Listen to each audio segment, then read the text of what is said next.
Hey everybody, welcome back to Embrace the Question. Steve here, and it's time to go back into The Chosen, Season 2, Episode 5, entitled The Spirit, or simply Spirit, I believe it is. We got through the first half, and it was good, it was gearing up, and it's time to finish this one. I can't wait any longer. Before we get into the actual episode, I just want to thank you for those who went down and bought me some coffee.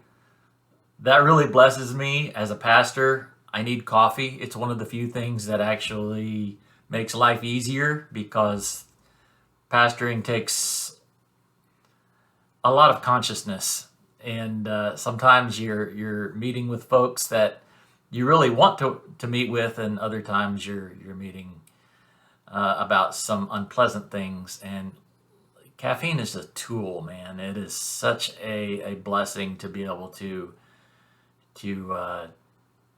stay awake, as others in our government may or may not know right now. But anyway, hey, thank you. If you would like to support this ministry, there is a link in the description for buying me a cup of coffee. And I just want to bless you again.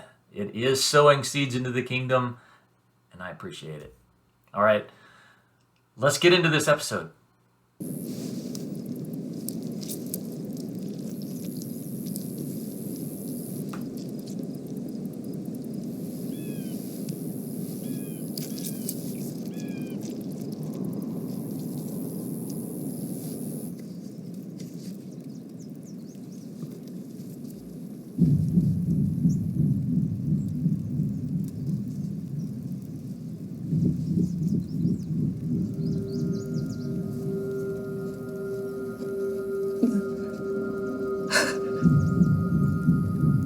What's wrong?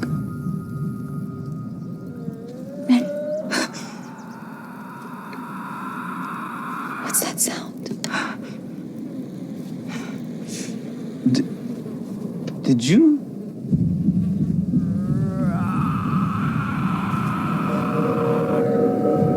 I heard that.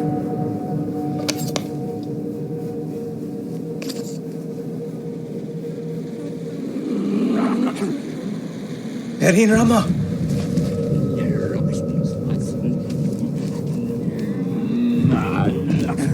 Rima. What's that sound? Are you okay?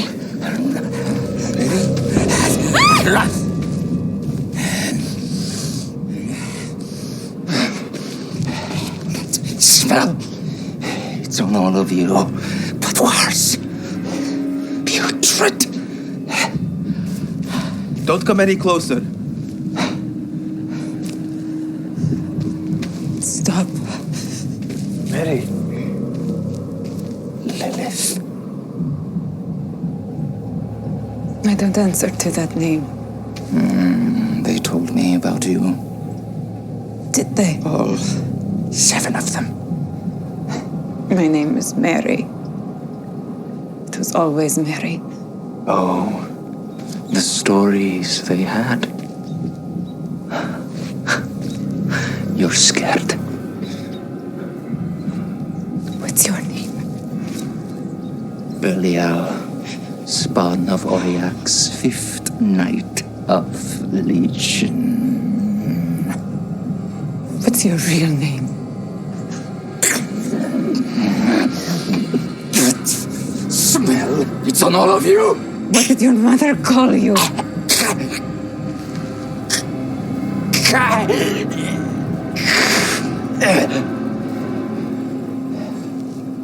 Can't say. Please say your name.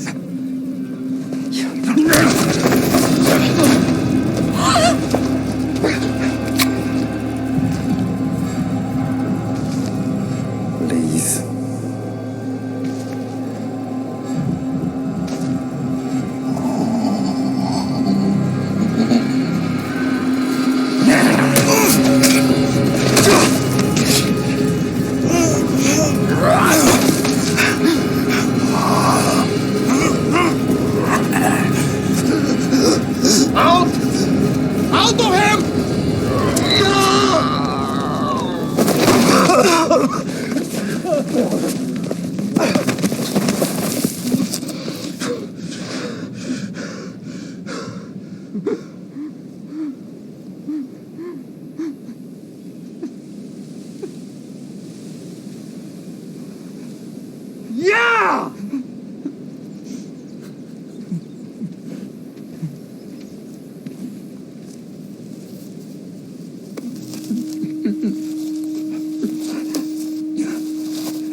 It's all right.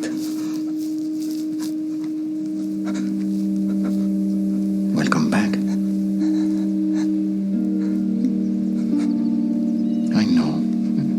It seemed like it would never end.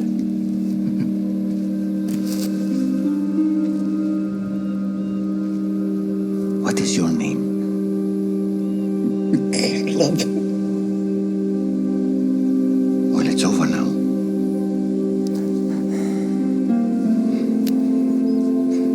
Let's get up, Caleb.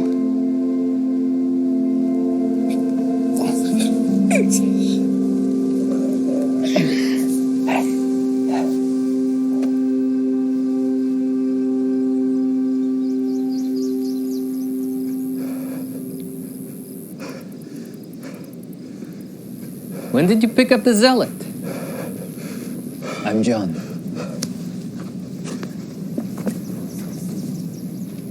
Who are you? Simon, Yes? I'll stop you there. They're both Simons.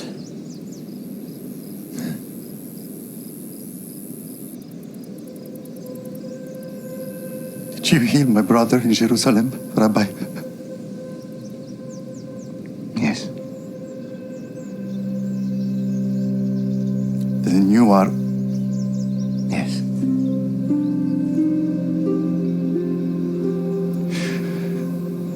And where are your... They're right here.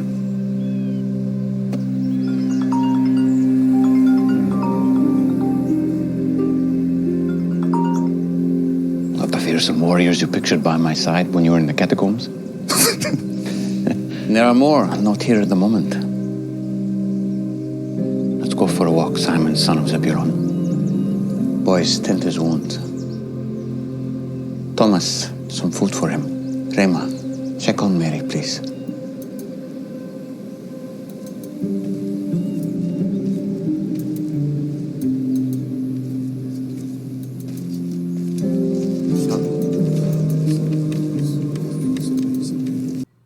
Wow, that was one of the most intense scenes we have seen to date.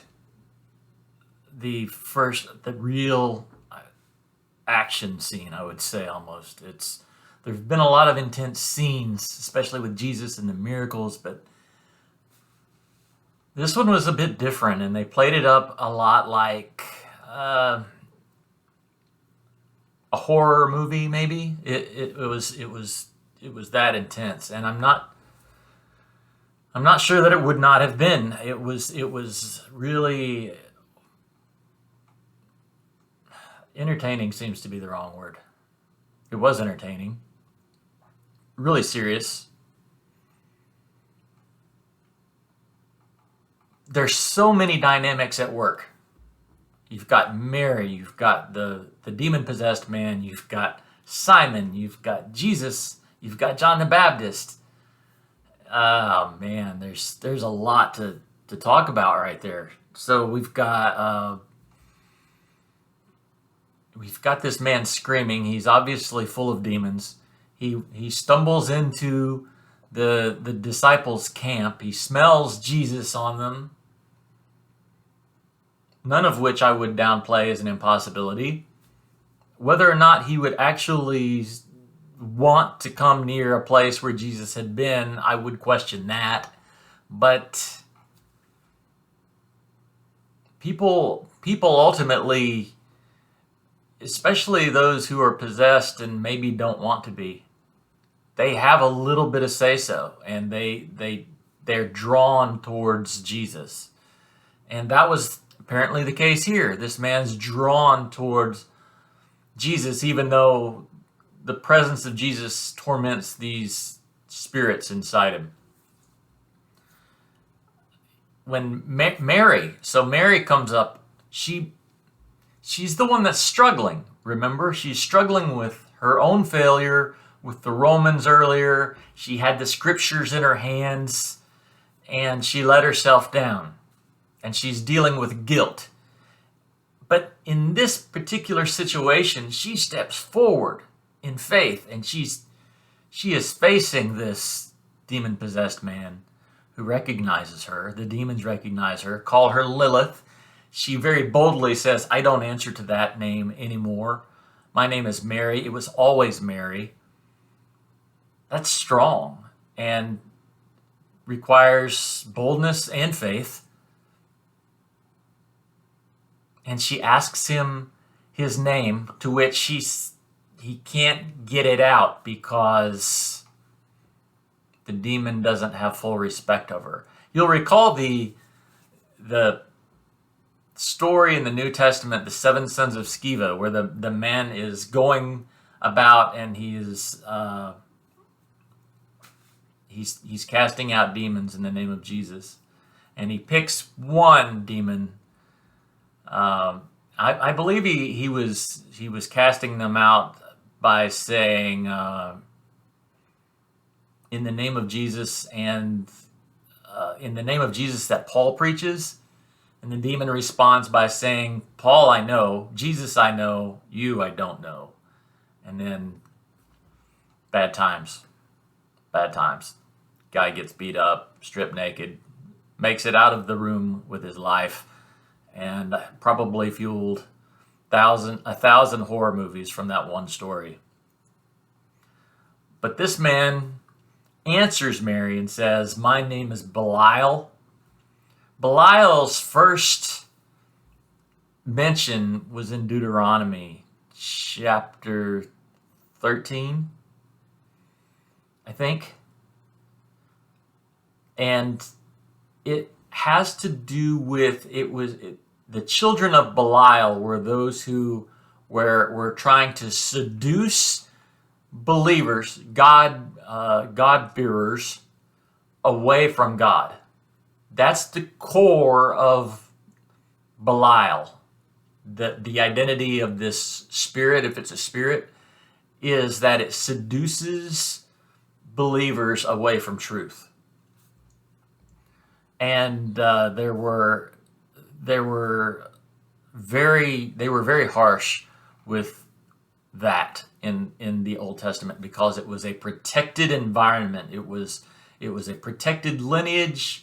They were in a covenant relationship that required harsh measures, and so they didn't put up with that. They didn't put up with luring the people of God away from God. And it's mentioned as recently by Paul himself in Corinthians, and he's talking about being unequally yoked, meaning a believer marrying an unbeliever. And he says, don't do that, because what does a follower of Christ have to do with a follower of Belial? And again, Belial is associated with luring a believer away from truth. It's the very same thing we see happen to Solomon at the end of his life, when Solomon with his many wives is lured away from the truth, God, to follow all of the gods and goddesses and idols of his wives. And it ended up really being his downfall, one of the low points of his entire life. This man, who is demon-possessed, until Jesus comes upon the scene, and Jesus delivers him with a word, says, out of him, and the man's free, and he's laying face down. Jesus turns him over, discovers that the man's name is Caleb. Caleb is, as you know, one of the most heralded patriarchs. Him and Joshua are taking land in the promised land as soon as Israel comes out of the wilderness into the promised land. And Caleb was one of the strong ones. Caleb was one of the ones that did not fall for the bad report. He was one of the ones that did survive the entirety of the Exodus and lived to take his own mountain away from the giants. Caleb was synonymous with strength, and this man's name was Caleb. Really pretty amazing writing, because what a demon will do is rob you of your identity. Here's a man named Caleb, someone who is able to overcome, someone who is a conqueror, and yet he was the conquered. He was the one that was filled with evil spirits. And Jesus restored him. He threw out the demons, restored him to his identity. That's good stuff. The man was talking to Mary Magdalene, and he says, I know that you're Lilith. We've heard about you, all 7 of us, or something to that nature. And you'll recall that Mary Magdalene was delivered of 7 demons. That is in the Gospels. Thank goodness for John the Baptist and his, yeah! Right in the most tense part of the entire scene. That is a bit of an icebreaker that we all probably needed. And John is feeding on the power of Jesus. And you get that. You get a sense that that's really what makes John the Baptist tick. And then you have the irony of Simon and Simon. And Jesus saying, let me stop you right here. We have 2 named Simon. And I love that. It's just good writing. It's good writing. The other part of that scene that really, really was amazing was Simon the Zealot facing Jesus and saying, so you're the one that healed my brother in Jerusalem? And Jesus says, yes. And then Simon says, so you're the... And Jesus says, yes. Meaning, I am the Messiah. But I tell you, there's not many that can pull that off. There's not many that could play Jesus that could pull it off with that kind of authority. Jonathan Rumi is absolutely anointed to play this role. And to me, he showed it right there.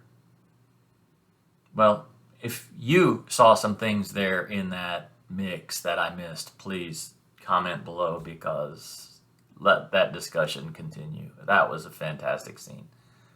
I am a little... There's a natural concern that emanates from a person that sees Mary walk away from that. She was so close. And you get kind of a sense of Judas, maybe. Judas, the person that quit too soon. Judas was the one that, yes, betrayed Christ. And then he went away and hung himself before he could even be restored. Now, Simon Peter did the same thing. Rejected Christ, disowned him, denied him. But he didn't go away and kill himself. And as a result, Jesus found him and restored him. And you get that sense that Mary just should have hung around. Just should have hung around. Would have been so much better if she. And so there's a lesson for us. If you feel like you're a failure, if you feel like you've let God down, which you need to watch this video. If you feel like you've let God down, understand that you need to realize that, 1, you can't let him down, and 2, He's wanting to restore you. He's wanting to restore you. Here we go. Let's keep going. We need to update a report submitted last week about a man who performed a miracle on Shabbat and then told the healed person to commit a sin, and to file an addendum linking this report to my original petition. Wait. Slow down. What changed about your report? We have a name. The offender is known. The petition is in regards to an incident in Capernaum in which one Jesus of Nazareth performed a similar miracle and declared the authority to forgive sins, essentially claiming... Ah, yes. I know about this case. It was escalated to Sanhedrin, and the beginning stages of a formal inquiry were commenced. I processed the paperwork. That inquiry must be updated with what happened at the Bethesda pool. We have significant evidence it was the same person. That inquiry was closed. What? It never advanced beyond opening arguments. Why not?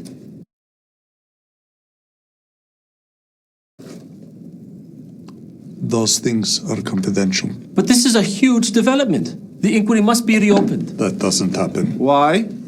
All I could tell you is that a very prominent member of the Sanhedrin declared it a one-off incident by a rogue who posed no material threat. No further questions were asked. And none will be. Teacher of teachers. Wordsmithing. He said he would not oppose the petition itself, but he never said anything about what he would do if the case actually reached the Sanhedrin. Nicodemus has influence, but he's not Caiaphas. Not even close. He closed the inquiry before it even got past opening remarks, and no one challenged him. You don't call that power? I know some people above his station who may see things more clearly, especially with this most recent development of violating Shabbat. This way. Okay, for me, this is the most uninteresting part of all the episodes, and that is the part where the Pharisees are trying to frame Jesus. They're trying to catch him as a false prophet. It's not due to bad acting at all. It's just me. It's a bit of a disdain for that mindset, which still exists, and also it really does still exist. You can go out and find any number of people that are trying to their entire ministry / focus is ripping down a pastor that they think is teaching something false. And that drives me crazy, because there are 1,001 other people out there that are truly teaching things that are false, and they're ignoring them. They're after the pastor that's teaching one thing or two things that just don't jive with their own doctrine, and that's silliness, and it creates division, and that's kind of what I see is going on here. Why Jesse? Why my brother out of everyone? The man suffered unspeakably for 38 years. It's a long time. And how else could I get your attention? My attention? Your order trained you to be fearless, no? No Lord but God, to the death. What I did with your brother, it's not the last of the trouble I intend to cause.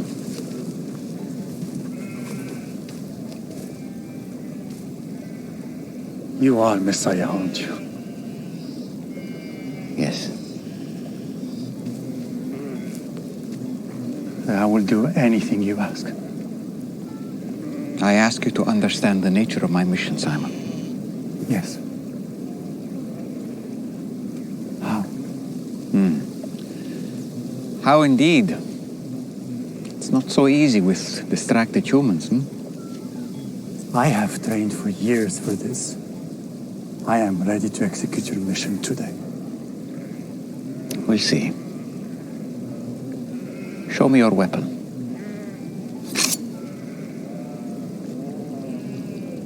Impressive. That is something.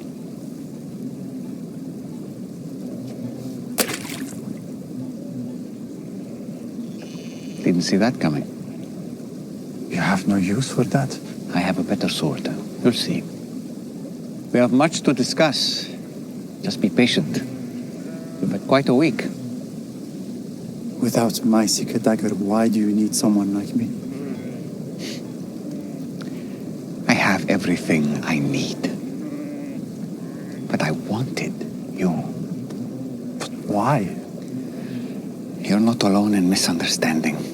But not to worry. I'm preparing something to share with the world. For now, wanting you by my side will have to be enough. No one buys their way into our group because of special skills, Simon.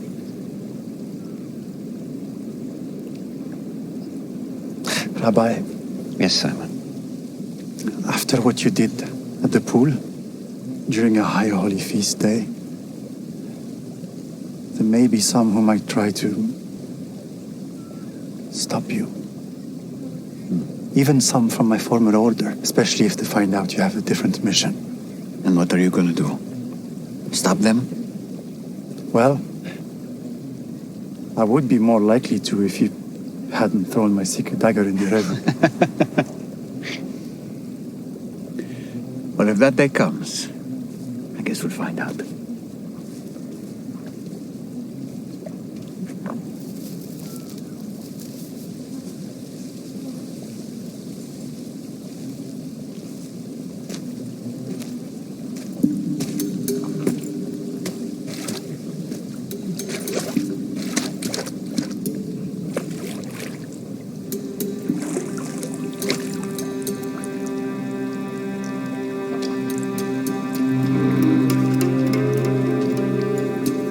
Again, one of my favorite scenes. One of my 100,000 favorite scenes. I really love the dialogue between Jesus and Simon. I like how Jesus talks to people where they are at. He talks to them on their level in a way that they can receive it. And Simon, this guy that plays Simon the Zealot is, he appeals to me. I like his statement, when Jesus throws his dagger into the water and Simon has this puzzled but sad look that says, "You have no use for that?" And I get that.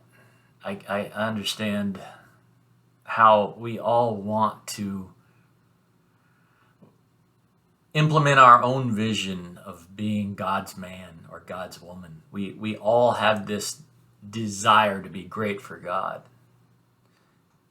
And Simon was that way. He wanted to be the warrior. He wanted to use his skill set. He'd trained for years and years to be who he was. And yet, Jesus didn't want him for that. Man, there are a lot of Bible studies hidden in this episode. Atticus comes along. He's puzzled. Now he's seen one of the fourth discipline, the fourth order, disarmed by a rabbi who is supposed to be militant, but Atticus still doesn't know him. So this is shaping up to be quite a story indeed.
We don't serve women here. Don't throw that someone is here to see him.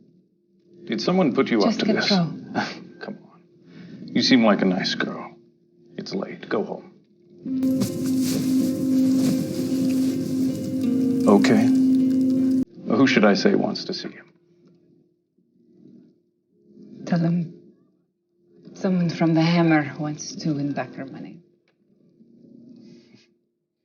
Well, you obviously know which button to push for throw. Wait here.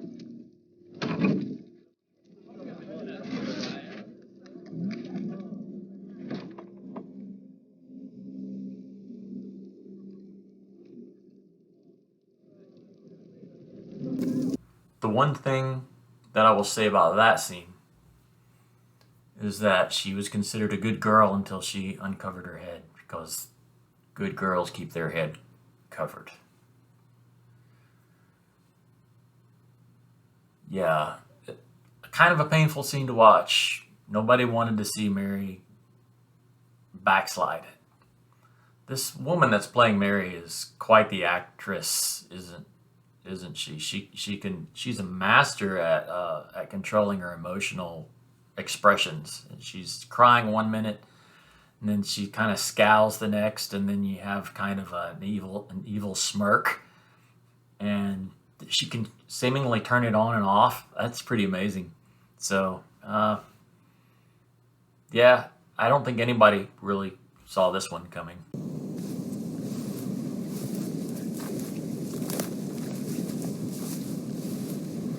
So you're really going for it? You know I can't be silent. I know. Soon I will break my own silence as well. Soon? Such a strange word, soon. Could mean anything. I love you.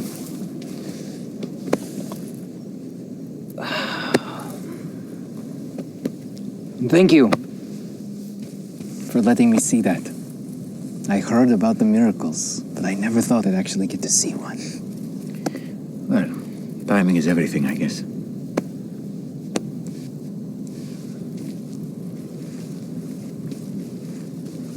And John,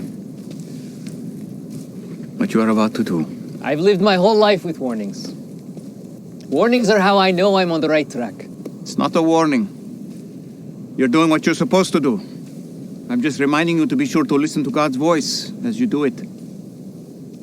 Always.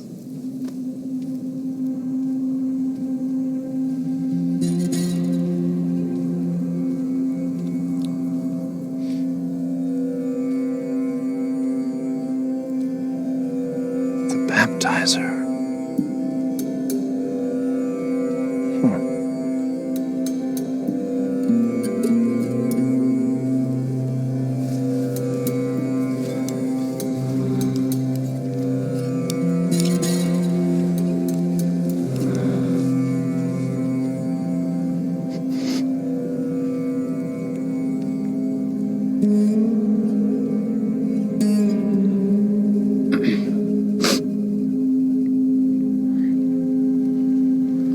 Ready, Simon?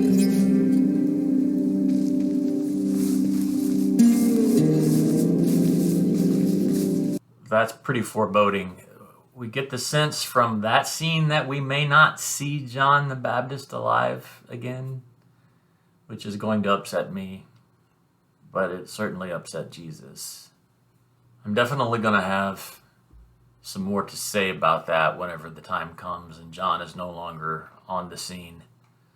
Atticus, I think, is impressed because John was a man of no small reputation. He had a lot of followers. John could draw a crowd.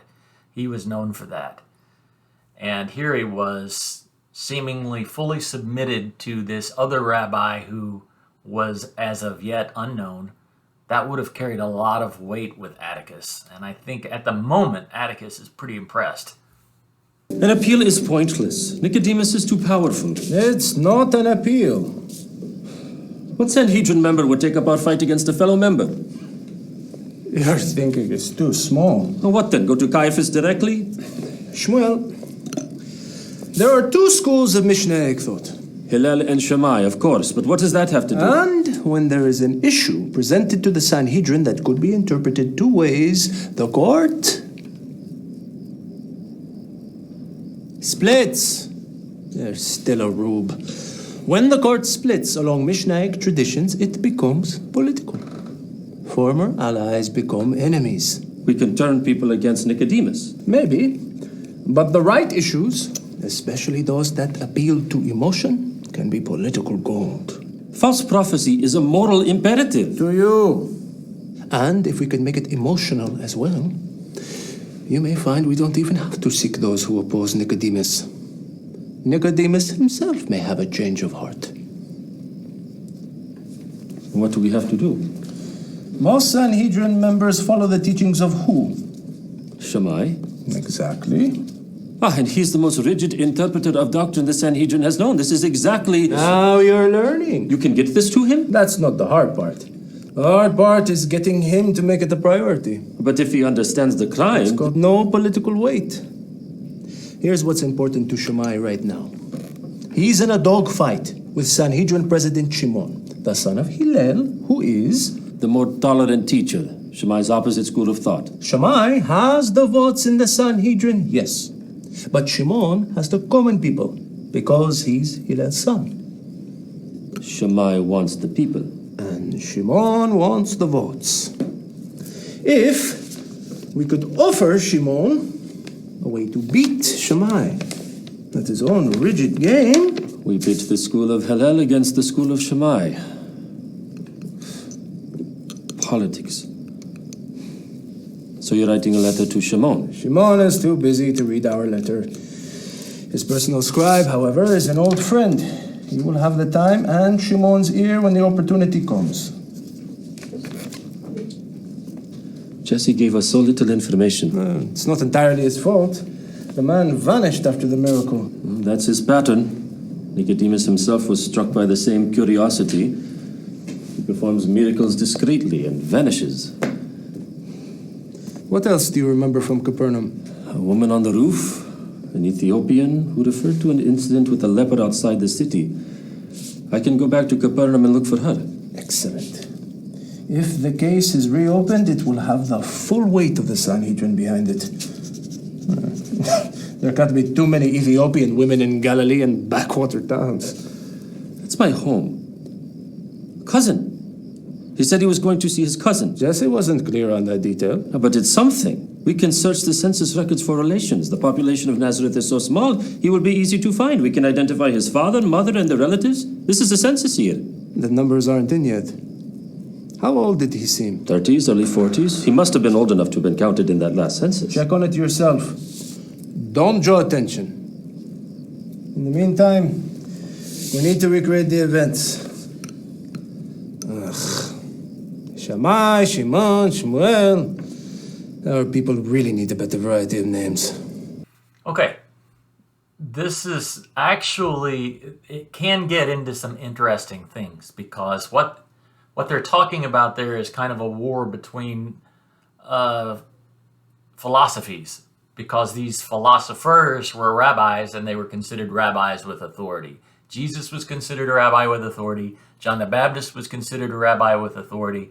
The two men they were just talking about were considered rabbis with authority, which was Hillel and Shammai. Now, Shammai was, as Shmuel says, pretty rigid in his interpretation of the law, which appealed to the Sanhedrin, appealed to the Pharisees.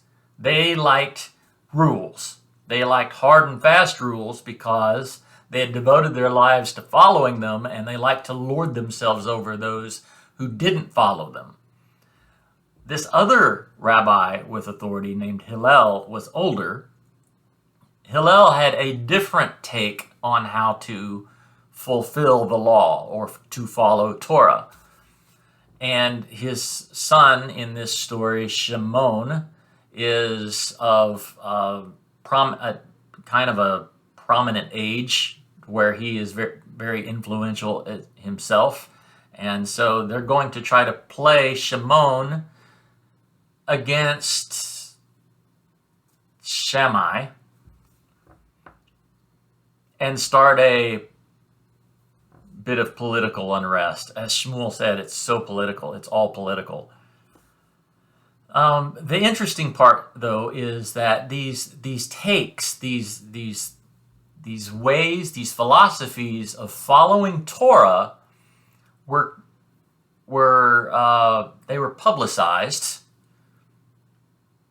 by the rabbi, and he would teach those around him that he thought could sufficiently propagate his views on that. So he would only call disciples that he thought could be like him. He wouldn't call a disciple that he thought might turn on him. Kind of like Shmuel is a disciple of Nicodemus here, but Shmuel is turning on Nicodemus. He is rejecting Nicodemus's teachings. Ultimately, he's going against Nicodemus. You would want to be very careful calling disciples that you didn't call one that would turn on you. You wanted the disciple to carry your philosophy. Your philosophy was called a yoke. The very same thing you would put on the shoulders of an ox. It was a yoke. So the rabbis with authority, Hillel, Shammai, those who would call disciples, they had yokes. Shammai's yoke was not easy. It was not easy to follow. It was very strict and rigid, and he could catch people breaking the law all the time. Talking about when Jesus was healing at the pool of Bethesda on the Sabbath, Jesus was breaking an oral tradition, nothing written, but it was the oral law. Now, Hillel might have said, his yoke might have said, that's perfectly fine. But Shammai's yoke said, that is absolutely against the law and abomination to God. And his disciples would, as a result, say the same thing. Jesus comes along. He's called disciples. He's tremendously powerful. He is with authority, or shmiha in the Hebrew. And Jesus would say to all of the commoners, all those that are sick, all that are unwell, follow me. My yoke is easy and my burden is light. Meaning I don't give you a lot of rules to follow. I don't make life harder than it already is. Your job is to love one another. And that is what drives the followers of Shammai absolutely crazy.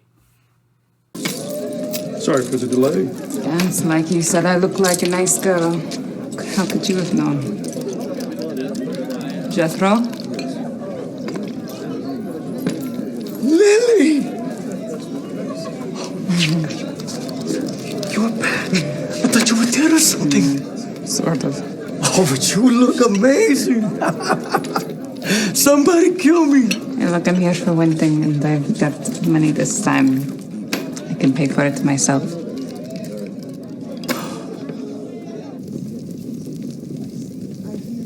Come. It's a nice little group. You will like them. Come on. This is Thomas. He overthinks things all the time, but he's growing on me. Hi, I'm Simon. That's Nathaniel. He says the first thing that comes to his mind, so don't be offended. I'm Simon.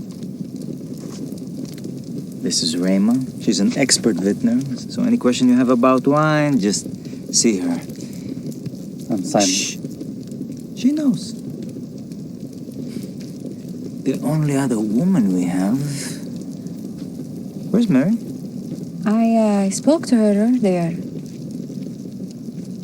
I haven't seen her since.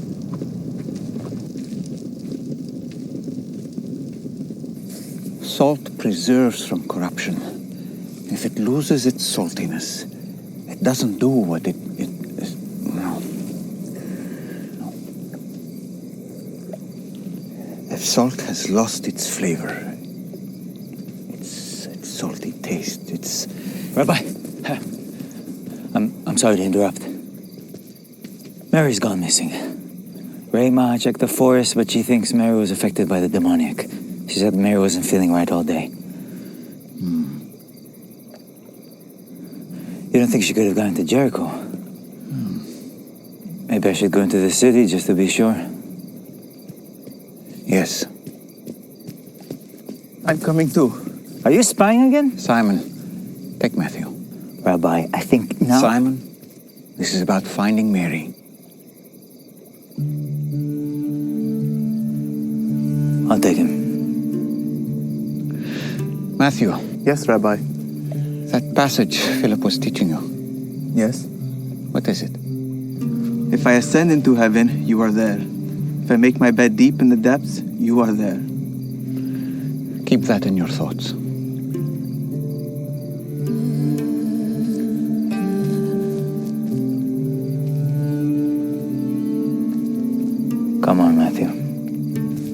Let's find Mary.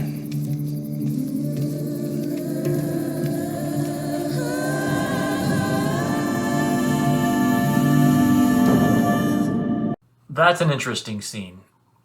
The first thing that I will say is that you never really pictured Jesus as rehearsing his famous sermons, the Sermon on the Mount, the speeches he gives all over. You know, you never really think about him needing to rehearse things.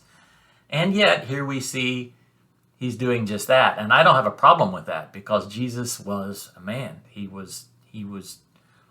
placed himself in the confines of a man so that he could boast that whatever temptation man had, he had as well. And that was important because he had to overcome that.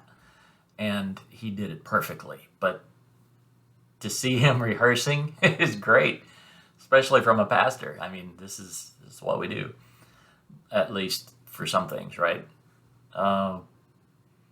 That was also really cool, and I had completely missed it the first time I saw that scene, which was, Matthew, what was the passage you were rehearsing, or that Philip was teaching you? And Matthew says, if I ascend into heaven, you are there, or if I descend into the grave or Sheol, you are there.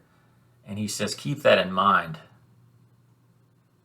Why? Why is that important? Why is that timely? And I believe that's because Mary has descended again back into the grave. She's back into a place of lifelessness, answering to Lily.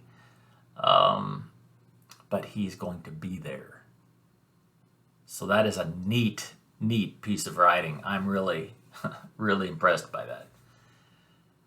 Well, that was another one that concludes episode 5 of season 2, Spirit. And it was very much all about Spirit. I probably learned as much or more from that episode as I have from any of them. There seemingly was so much buried into that is Bible study worthy. And I would highly recommend that if you're looking for a Bible study, just to peruse that episode and draw out all those points. There's probably a month of Sundays of information and stuff to talk about right there. But thank you guys for sticking with this channel. Thank you for growing it. Thank you for commenting. If you liked it, remember to hit like. And if you want to see more of these, subscribe so that you'll know when I post. I think there's a little bell there. You're supposed to hit that too. Remember, if you would like to support this channel in other ways, you can always buy me a coffee. I would appreciate that. Love you guys. Till next time, peace.